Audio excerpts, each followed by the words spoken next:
Legal بات میں چونکہ آپ سے پہلے پوچھ رہا تھا بریک پر جانے سے پہلے، دو چیزیں پوچھنا چاہ رہا ہوں. ایک تو جو پارٹی ہیڈ نے سرٹیفکیٹ دینا ہوتا ہے، یعنی لکھ کے دینا ہوتا ہے کہ جو ہمارے فنڈز آئے، جو کلیکشن ہوئی، جو ڈونیشن آئی، جو بھی ہے وہ فیئر ہیں، اس میں ممنوع نہیں ہے.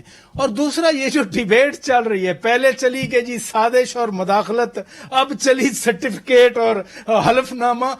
اب اسی پہ رہتے ہوئے سرٹیفکیٹ لکھ کر اگر جھوٹا دے دیا جائے جیسے کنڈی صاحب فرما رہے تھے، وہ ٹھیک ہے، حلف نامہ پھر زیادہ ویلڈ ہوتا ہے. ایک چیز بڑی مد نظر رکھیے گا، جب کوئی بھی پارلیمنٹ کا ممبر بننا چاہتا ہے اور وہ نامینیشن فارم جمع کراتا ہے، وہ اپنا پرسنل ویلتھ سرٹیفکیٹ دیتا ہے یا ڈکلیریشن دیتا ہے اور ایفیڈیوٹ دیتا ہے، جو گوشوارہ دیتا ہے. اب وہ چونکہ خود مالک ہوتا ہے موویبل اینڈ اموویبل پراپرٹی کا، وہ مسٹ ہے کہ وہ ڈکلیئر کرے اپنا گھر، کار، جو کچھ موٹر سائیکل جو بھی ہے. اگر وہ ڈکلیریشن میں غلطی آ گئی ہے، جان بوجھ کے اس نے کیا ہے، تو وہ پھر اس کے خلاف ایکشن ہوتا ہے.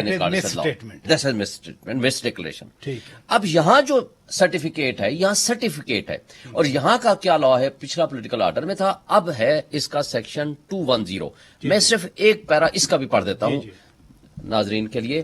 The statement under sub section 1 shall be accompanied by the report of the chartered accountant with regard to the audit of the accounts of the political party and a certificate signed by an office bearer authorized by the party head stating that. آگے تفصیل ہے کہ جی no fund from any other. Liability جو ہے وہ auditor پہ آتی ہے، چارٹرڈ اکاؤنٹنٹ پہ آتی ہے. یہاں یہ فرق ہے، یہ جو آپ نے فرمایا نا، اس میں فرق ہے. فرق یہ ہے کہ اب پولیٹیکل پارٹی کا جو ہیڈ ہے، وہ پورے پاکستان ہو یا پاکستان سے باہر ہو، وہ یہ نہیں جانتا ہوتا کہ کتنے فنڈز آئے، کس سے آئے، کس نے کتنے حاصل کیے، کتنا خرچہ کیا.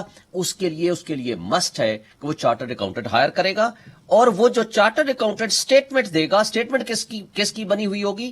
چارٹرڈ اکاؤنٹنٹ کی بنی ہوئی ہونی چاہیے. اس کو یہ سائن کوئی بھی آفس سے بیئرر کرے گا یا کوئی آتھورائز پولیٹیکل پارٹی کا بندہ کرے گا جو یہ کہے گا کہ ہاں جی یہ بالکل درست ہے. اب یہاں سرٹیفکیٹ سائنڈ، یہ کاؤنٹر سگنیچر ہے، بیسیکلی کاؤنٹر سگنیچر ہے. اب یہ ہے سپروائزری رول، یہاں پرائمری رول نہیں ہے. تو لہٰذا اس سرٹیفکیٹ کو، یہ چونکہ ایک بات اور مد نظر رکھیں، یہ پولیٹیکل پارٹیز کا پہلا کیس ہے، اس لیے اس پہ ابھی کوئی پریسیڈنٹ اس موضوع پہ موجود نہیں ہے.